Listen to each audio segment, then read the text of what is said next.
संध्या की बुआ जो कि दिल्ली में रहती थी, वो उसके लिए एक अच्छे घर का रिश्ता लेकर आई थी।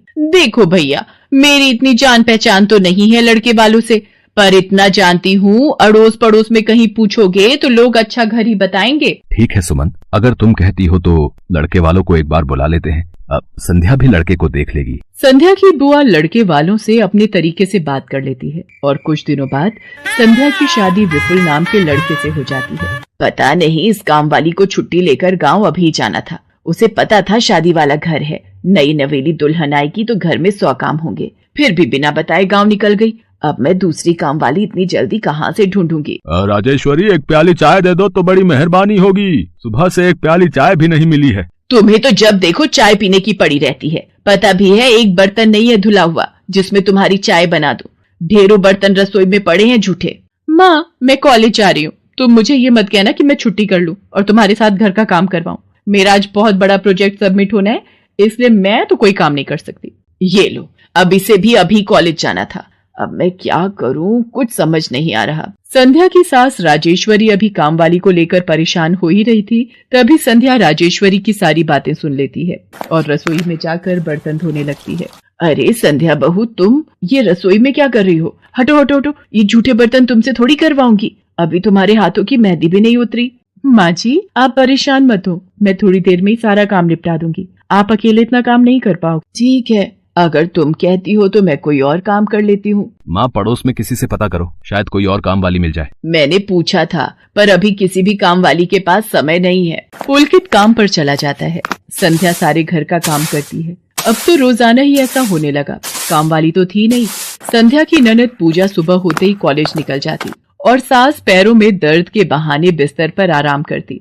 संध्या तो मानो घर के कामों में ही उलझ गई। एक शाम, माँ, तुम बिल्कुल सही बहू ढूंढ कर लाई हो। बेचारी गरीब घर की है, इसलिए चुपचाप संस्कारी बहू की तरह घर के काम कर लेती है।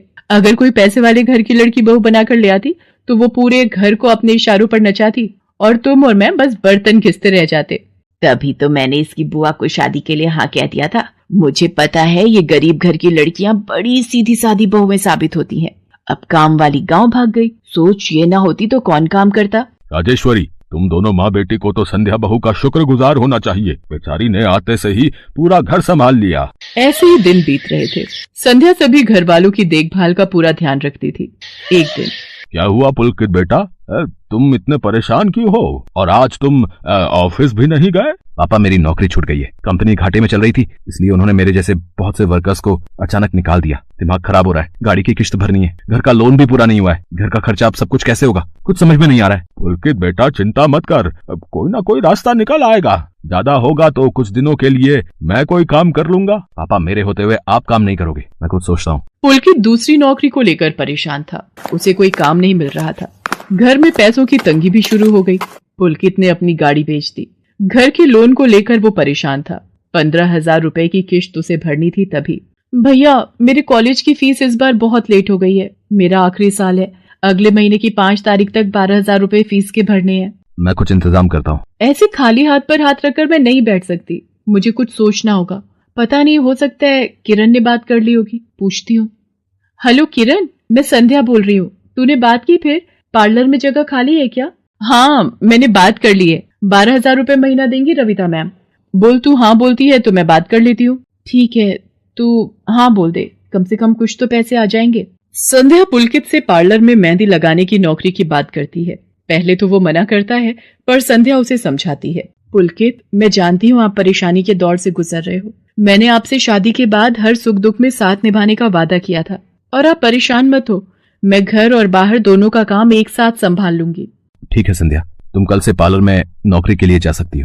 अगले दिन से संध्या सारे घर के काम के साथ साथ पार्लर भी जाती और वहां पर पूरा दिन मेहंदी लगाने का काम करती और शाम के वक्त घर आती। संध्या बहुत मेहनत कर रही थी ताकि वो अपने परिवार की मदद कर सके। संध्या बहुत सुंदर मेहंदी लगाती थी। ये बात उसकी सास को तब पता चली जब उसने पार्लर में काम करना शुरू किया।